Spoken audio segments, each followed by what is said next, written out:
Okay, let's go.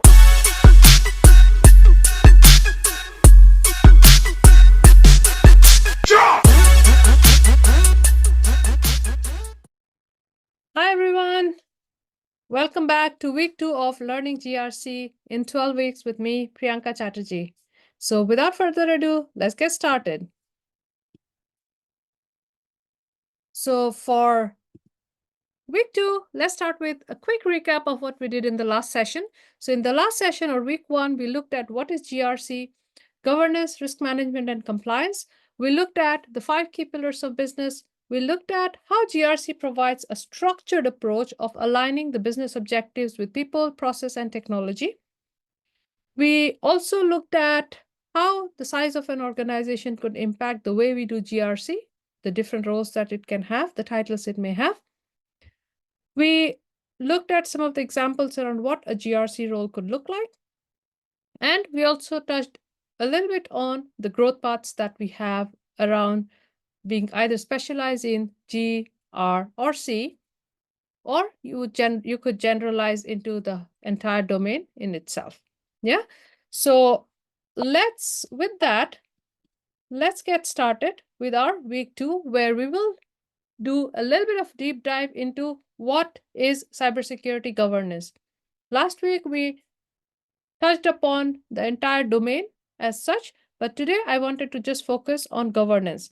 And for this week, our goal is going to be understanding the importance of governance, why it is important, and what is its impact on cybersecurity. Yeah, and what does it take to have a successful and strong and sustainable governance structure. So let's get started with that. So let's look at what is governance.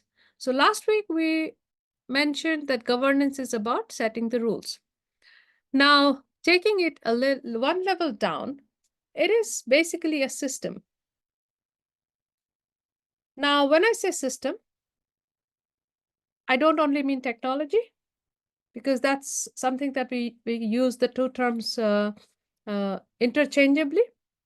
But in this context, when I say system, I mean the use of people, process, and technology to ensure alignment. Now, what are we aligning? We are aligning the strategic direction, decision making, the security activities that we are going to take with the values, the business objectives, and legal and regulatory requirements of our organization. So once we have that system is what we are calling as governance. Yeah.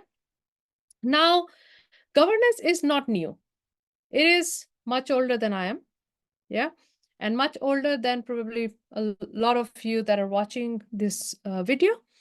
It first came into play, and it was, in fact, born out of corporate scandals, where people started doing dodgy things, people started doing things that may not be ethically or morally right, just to achieve their goals. And that was how the governance was born. And as kind of the economies grew, as the markets went up and down, the organizations or countries, they started seeing a lot of dodgy stuff being happening. So then came the financial regulations in 1990s. In early 2000, we had the Sarbanes-Oxley or the SOX compliance regulation standards coming into play. We had, and from between 2000 to now, there's been a rapid progression, or I would say development into the whole of how governance should be done, or what the intricacies around the governance. Now, where the governance element was, or the system of governance, the idea of governance was born from scandals, but now with the evolution, it is covering all the different risks that we are having within a particular organization. And for our scope of this tutorial, because we're talking about cybersecurity, now cybersecurity and digital go hand in hand. Yeah, so cybersecurity is increasing because our adoption of digital solutions is increasing day by day, and the amount of users, we are giving more power to the end users. So with all of that stuff, the scope of GRC is increasing day by day. like if you look at the timeline here, it started with just the corporate scandals, then financial, how people are handling money. But now you would see governance happening in all sorts of different ways, like how are we managing environmental obligations? How are we managing cybersecurity? How are we managing other kind of risks that we have in the business that we may not have had in 1980s, for example? Yeah. So this is a continually improving and increasing scope of governance. Now, what this tells us is that governance has a purpose. Doesn't matter what the risk, it has a purpose. If I have to draw a parallel, I see governance as more of an encompassing umbrella where it is bringing a lot of the different things together and covering and giving us a protection or a sense of stability, sense of things being done right. Yeah. Now, what are these things? These are that, yes, the things that we're doing, the people we have, the processes that we have, the systems that we have, they align to our strategy. So, strategic alignment. The roles and responsibilities, the departments that we have within our organization that align to our strategy. So, the roles and responsibilities, people know who is supposed to do what. We have set policies or we have the rules of the game for a particular business unit or for the organization. Now, why is this important? Because all of this supports informed decision making. Just imagine if you have to, let's say, be somewhere at 8 o'clock, yeah? And now we have access to Google Map or access to any of the online map apps that you might use. So you can plan your travel ahead of the time.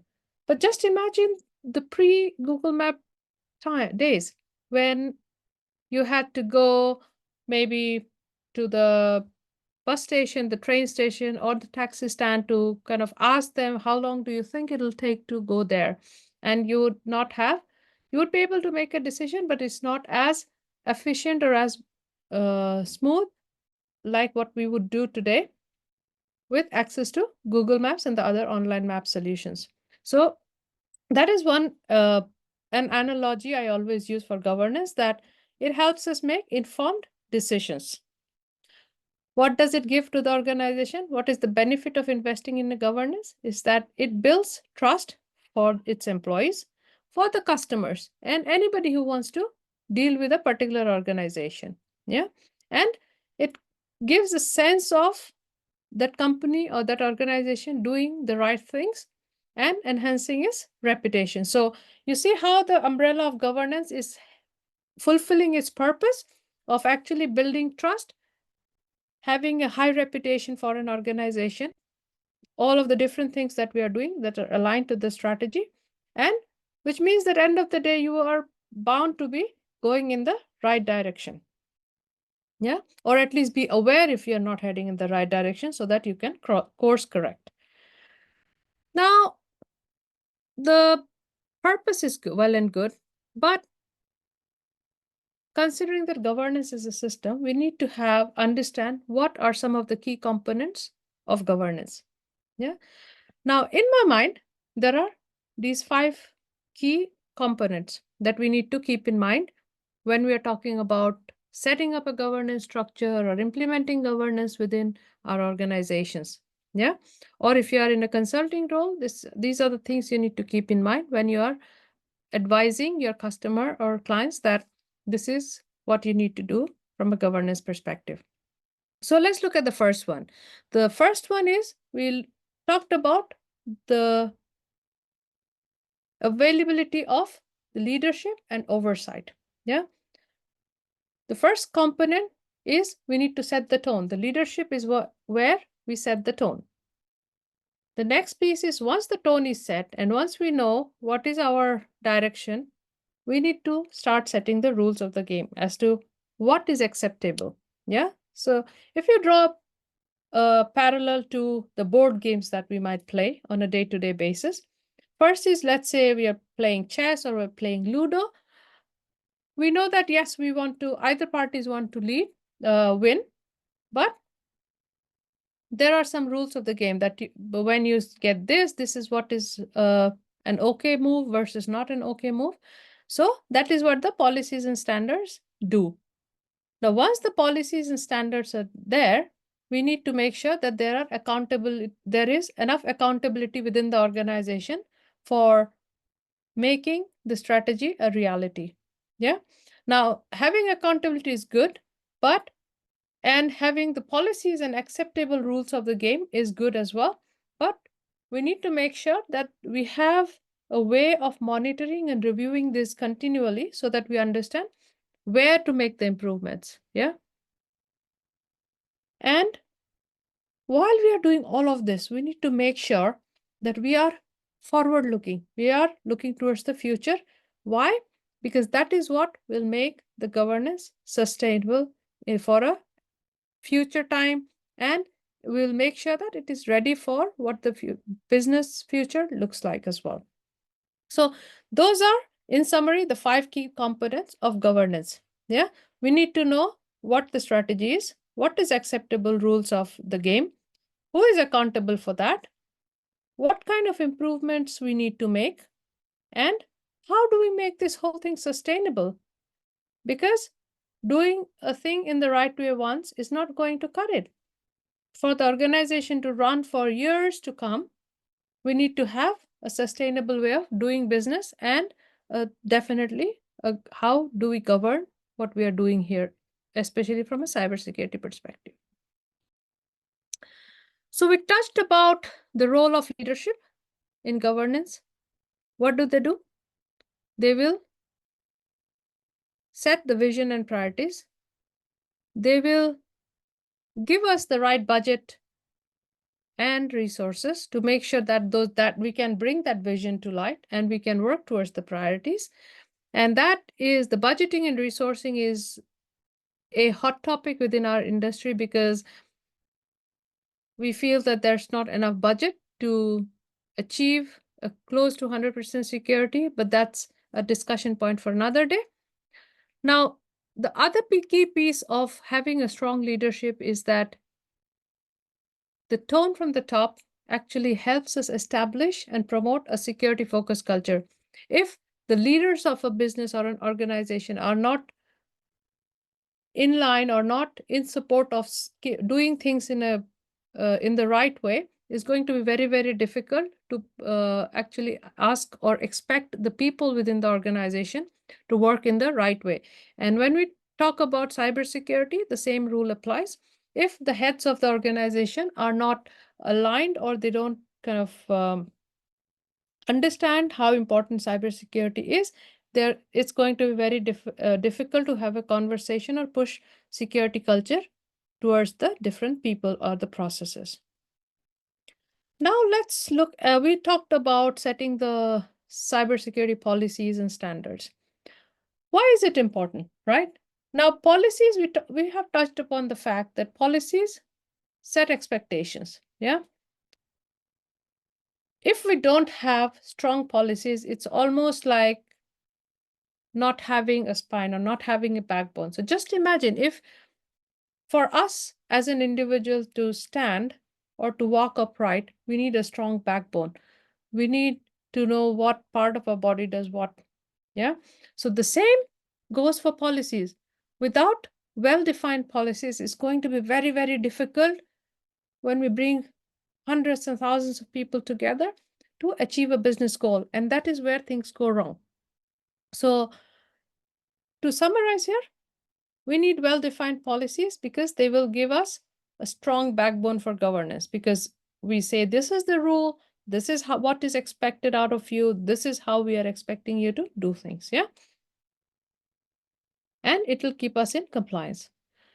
Now, we talked about the roles and responsibilities, right? Now, we all know that when you bring more than 2 people together, or you need to have some sense of accountability defined. Yeah, it doesn't matter whether it's in personal life or within your professional life, you need to understand who is responsible or accountable for doing something. Yeah, what that does is it helps us do things in a more efficient manner. So if you take an example of, let's say you're hosting a dinner party at your home, yeah, and you have 2 adults in the house to plan for the dinner party. What do? You kind of distribute the work typically of who is going to do what. Someone might be responsible for decoration or cleaning or setting up the table, whereas someone might be responsible for making sure that the right food is there, right menu, right kind of the guests have been invited. So the same, if we don't have that distribution of workload, just imagine the entire thing could go very well or it could fall apart because we don't know who is doing what. So that is why when we translate that into a professional life, it becomes equally or more important, because without clear understanding, we might be wasting resources, we might be kind of missing out on tasks, and we might be missing out on rules. So having clear roles and responsibilities is going to be super important. Now, enough about that. Let's look at some examples here. Yeah. So here on the screen, you have a high level organization chart. Yeah. Now, what is an organization chart? This is basically the interrelations or interconnects of the different departments, different bodies, or different people, how they work together to come together to form that organization. Now, the words, the terminologies, it may change, it may look different depending on your exact organization. But typically for a government organization, there might be a ministry as the head, or for a commercial organization, you could have a board of directors. Yeah. Now they would delegate their authority, or they will appoint a head of business who is typically called a CEO, or maybe a managing director, or maybe a minister, or maybe just a head of that ministry, right? So that is where the CEO is the head of the organization. Now, underneath the CEO, they have the departments. Departments are basically nothing but focused buckets of where the different roles and responsibilities lie. So for example, finance is responsible for anything money, assets, liabilities, where the money flows, right? Cybersecurity is responsible for, let's say, the security activities. What are the policies on security? What security activities need to happen? Who needs to be looking at security operations? Things like that. We have IT, or information technology, which manages the technology within a particular organization. We'll have the different business departments: sales, marketing, procurement, operations, things like that. And again, it depends on your organization, what departments and how many departments we have. And finally, we have internal audit. Now, internal audit is nothing but they provide an independent assurance that together, cybersecurity, IT, business departments, they are handling the risks or cybersecurity risks in this instance in the right way, and they're not doing anything dodgy. Or if we see that we don't have a way of managing something or avoiding dodgy activities, then they will highlight it back to the CEO that we see the need for improvement in this particular area. Yeah. Now, an interesting dynamic, I would say, you would notice in the practical world, or when you start a job, is where the technical security function sits. In some organizations, it will sit under the cybersecurity department, or it may sit under the information technology or IT department. Why? It depends on how the organization is structured and who has ownership of what. Now, let me explain. When I say technical security, what do I mean? Now, when I say technical security or IT security, I mean people who are actually managing the security solutions or doing the technical configurations to keep the environment safe. For example, people who configure firewalls, people who configure the uh, log management solutions that the SOC uses or Security Operations Center uses, right? You may have people who would be checking for vulnerabilities, so conducting vulnerability assessments or penetration testing. So there are a lot of different things that goes under the technical controls. So again, depending on the organization, it may align to different departments. So if you see that in organization A, it sits under the CISO versus organization B, it reports into the CIO. It's possible. You will find that and you will come across that depending on the organization. Which means that we'll see similar tasks, but bundled as different job roles, different job titles. It varies with size and complexity. It depends on the budget that each of the units have. It'll depend on what the leadership and how the leadership sees that particular function to be coming along. And last but not the least, where is that organization based in? Because geography impacts how we structure and do things, right? The way we do things in America is very different from how we do things in Europe versus very different from Asia Pacific. So you will notice that the job descriptions out in the market, they may look very different. It may have different titles, but same jobs, same tasks, or it could have a mix of tasks, but different or same job titles, right? So you may see a VP within an American bank responsible for a very specific item, but more hands-on, whereas a director with in another organization might be less hands-on and more management focused. So it depends on the organization, where it is, what the leadership is thinking, and what makes sense with the budget. Why? Last week we talked about the organizations make money and spend money very, very differently. Yeah. So that will impact of what job titles and what job roles you see as you kind of grow in your career. So now let's move on to the next component. Yeah. The next component is about frameworks. So we talked about governance being a system, right?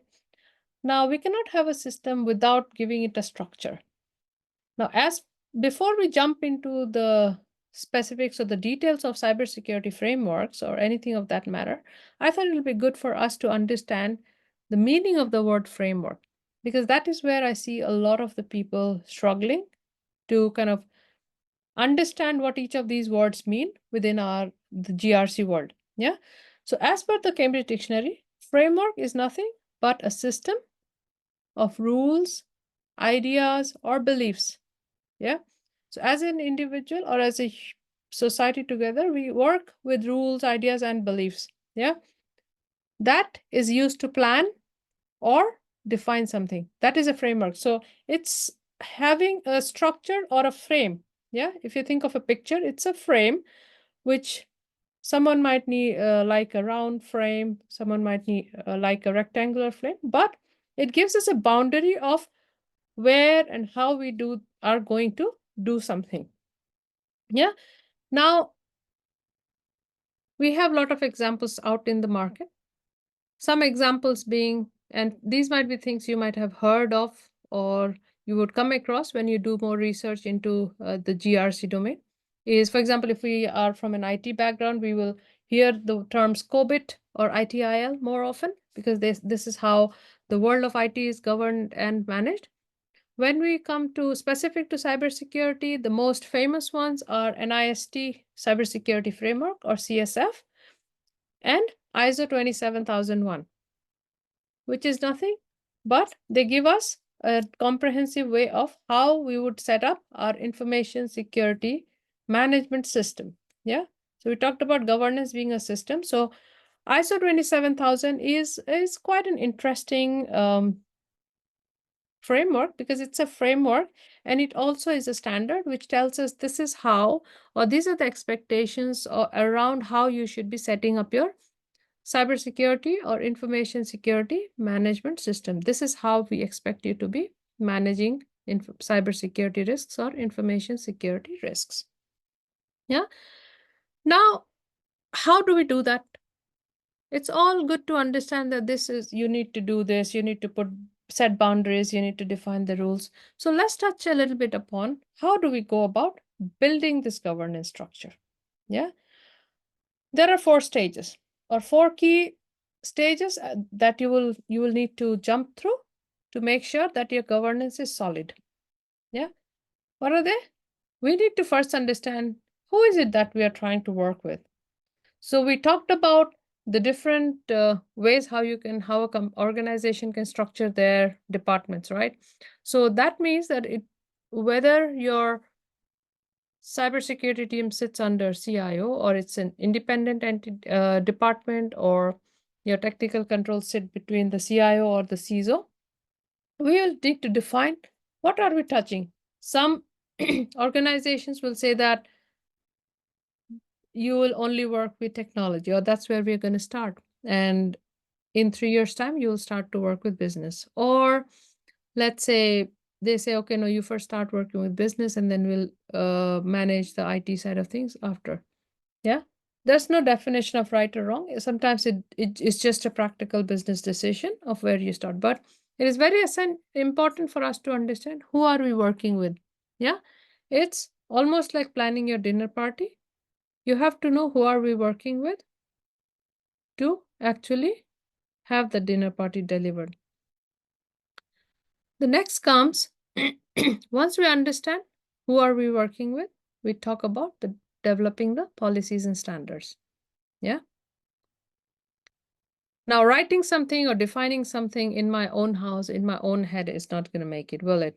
If people don't know what they're supposed to be doing, am I going to do something? No. For example, if the government changes, let's say, the tax regulations, or they change how we do certain things, we're not going to know if they don't put it up on website, or they don't put it on newspapers, and the media doesn't relate to the general public. The same goes for an organization. So once you have your policies and standards, you actually need to be communicating it with users, making them aware that these are the new rules of the games. And this is the new expectation. This is how we expect you to be doing things and planning things. So user education and awareness is a very, very important building block of building or implementing a governance structure. And we talked about the fact of continual improvement, right? We cannot do that if we are not monitoring what we are doing and we are not reviewing our own processes or policies. Yeah. So without reviewing on a regular basis, it's going to be very, very difficult to stay future focused. We talked about one of the key components being focused on the future or forward looking, right? But without monitoring or reviewing or having a mechanism to do so, we're not going to be future focused. We are always going to be looking backwards. Yeah. Because we are not improving. The business will go somewhere, we are going somewhere, and that's a recipe for disaster. Yeah. Now, is it easy to build a governance structure just because we say, just because we claim? Is it going to just happen? No. Just like anything, be it just simple building your Lego structure with as the kids do, or cooking food, or doing anything. When you're trying to create something or implement something or building something, there's always challenges. The same goes for governance. Now let's look at what are the challenges. The first could be that the leadership isn't on board. You might have all the best intentions, but if you don't have the right budget, or you don't have the right resources, are you going to be able to do it in the time that you say you would want to do it? Not necessarily. If the leadership doesn't give you the support, it's going to be really, really tricky. And that is why you would notice that the asks around the way the CISO role is developing, they're asking more and more people who are more able to work around this, creating the buy-in, handling and managing the budget and resource constraints. Those are key important things of being a cybersecurity leader. Now, the one piece that the industry is kind of, I think, struggling with right now is, especially those who are big and across globally, is that we have the regulations are kind of evolving. There are new regulations. The current regulations are being improved. There's just too much to read about, too much to be aware of. And some of them are just too complex to understand for the normal people. Yeah. Now, to do all of this, just to add to that, right? Because we have governance is nothing but working with the people, process, and technology. Yeah. So to do all of this, we need to be able to work with our business users or the stakeholders that we talked about as being one of the key building blocks, right? If we don't have a good working relationship with them, that's going to be tricky. And this is what we talked about last week in the week one, is that being able to work with people is going to be a necessity for the role. Why? Because it is one of the important success criteria for implementing a successful governance structure. Yeah, you don't have to be the best friends, but you need to have a good enough working relation so that you have that feedback loop. You give the rules there, you have an open relationship with them. Yeah. And because without that, I mean, you're going to get frustrated, they're going to get frustrated. It'll kill the joy of the job. Yeah. And that is something that we will touch upon. How can we build upon this working relationship in week 6? Okay. Now, we talked about the challenges. So, talking about the problems is not going to kill it, will it? So, let's look at how do we really handle or tackle these challenges. The answer is one, using your soft skills. So we talked about being able to working with people. We talked about the need for documentation, the need for, so communication is going to be paramount, most important, because whatever you do, you need to be constantly communicating to the users, constantly communicating to your management. This is what we are doing. This is what is happening to the rules. These are the new rules. These particular rules are not going to change. These are going to, so there's a lot of need for constant communication. And we just talked about the relationship building and how you can do it. We need to be able to negotiate and influence. So one of the challenges we talked about is the leadership buy-in or business buy-in, right? Now, what can and how can we do this? If we have to achieve something, we need to be able to influence our stakeholders. How you do that is by speaking in their language. Now, if I'm delivering this course in English and you don't know that language, then it's not going to work, will it? It best works when the two parties talk in a similar language. Now, I would uh, say this with a caution, because a lot of people come back and ask me like, when you say speaking business language, it's impossible for us to know or become an expert in all the different departments. So let me clarify here that I'm not asking you to become an expert in all business departments. That's just not possible. Yeah. Or even if it's possible, it's going to be super difficult. When I say speaking business language, I mean that you need to have a decent understanding, a good enough understanding of the key terminologies of what that particular business unit is doing. So if you don't know what procurement does, you're not going to be able to uh, work with them. Or if you don't know what the sales department does, you're not going to be able to kind of talk to them or help them manage the risks. Or how can you even set a rule of something that you don't understand? Yeah.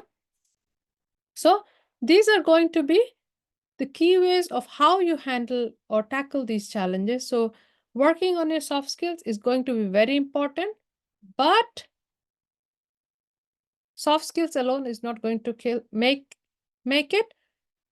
Along with soft skills, you need to make sure that you have the substance, you have the subject matter expertise of cybersecurity, yeah, to actually be able to communicate it and use it to build the relationship or advise and guide the business users that you have. Okay. So we are now heading into towards the end of the session. So before we end the session, I thought it'll be good to just talk about the best practices. And we have talked enough about these 4 elements throughout the session. But this is a quick recap that without these 4 things, it's going to be super difficult to have an effective governance. We need to have an attitude, or we need to basically have the culture that we are going to continually improve.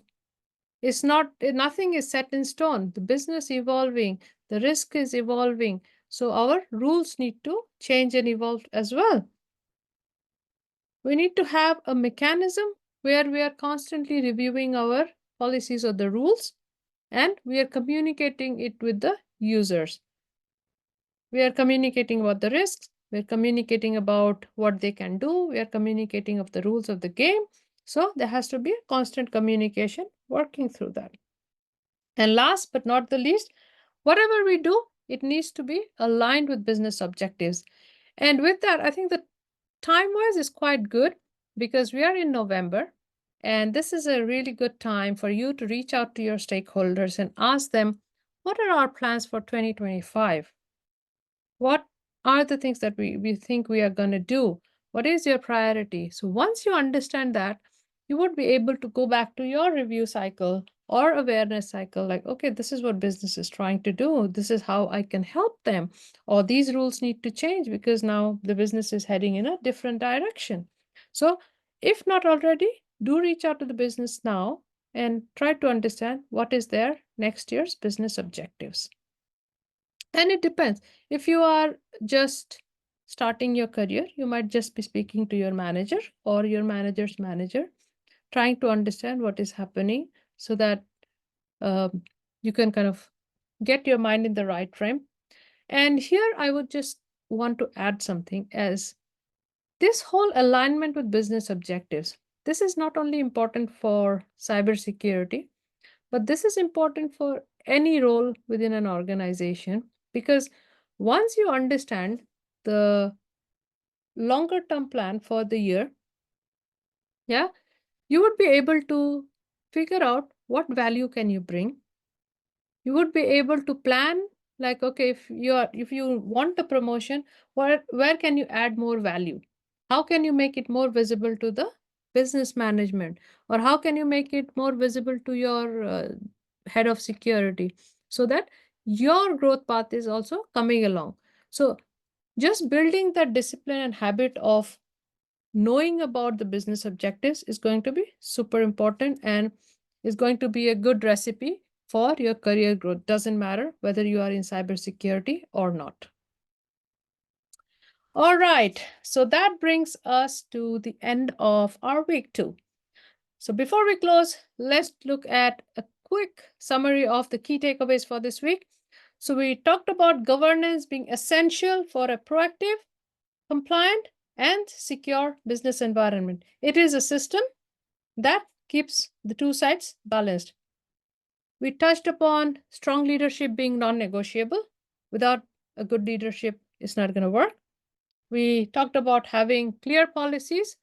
We talked about setting accountability, setting roles and responsible so that we can make the governance more sustainable. And we just touched upon the frameworks and best practices that we will need. Now, in week 6, we will take some of the frameworks and we'll run through them so that you understand what and how to read a framework and how to interpret it in your daily tasks. Okay.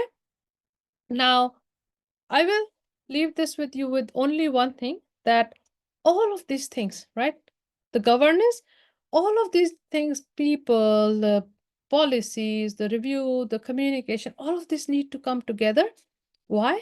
Because they will give us that structured and resilient approach that we are aiming to do by setting up that governance structure. Yeah.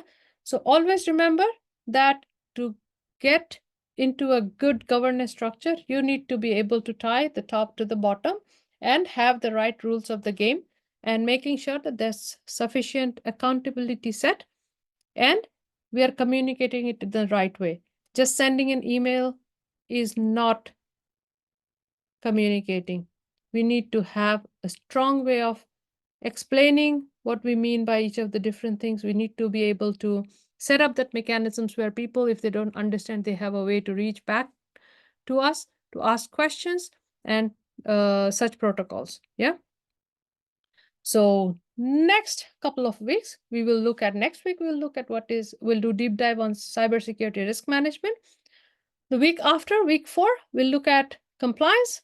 And week 5, we'll start with security control domains. Why? This is when we start looking at the subject matter expertise within cybersecurity.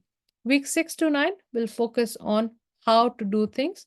So the first 5 weeks, we are focusing on the what each of these things are, and what are the terms that you expect to see. But week 6 to 9, we will make those things bring to life, and we will write policies. We'll read frameworks together. We'll see what user communication and awareness we need to keep in mind, and how can you start building those things. We will do some risk assessments together. The final 3 weeks, it's all about managing upwards. How do you manage your management? Yeah, what kind of reports you need to generate, what kind of things you need to track, monitor, and how do you bring the system of people, process, and technology to life. So that's it for now. And with that, I would say thank you so much for staying with me. And I will see you next week with week 3, talking about cybersecurity risk management. For now, this is Priyanka signing off. Thank you.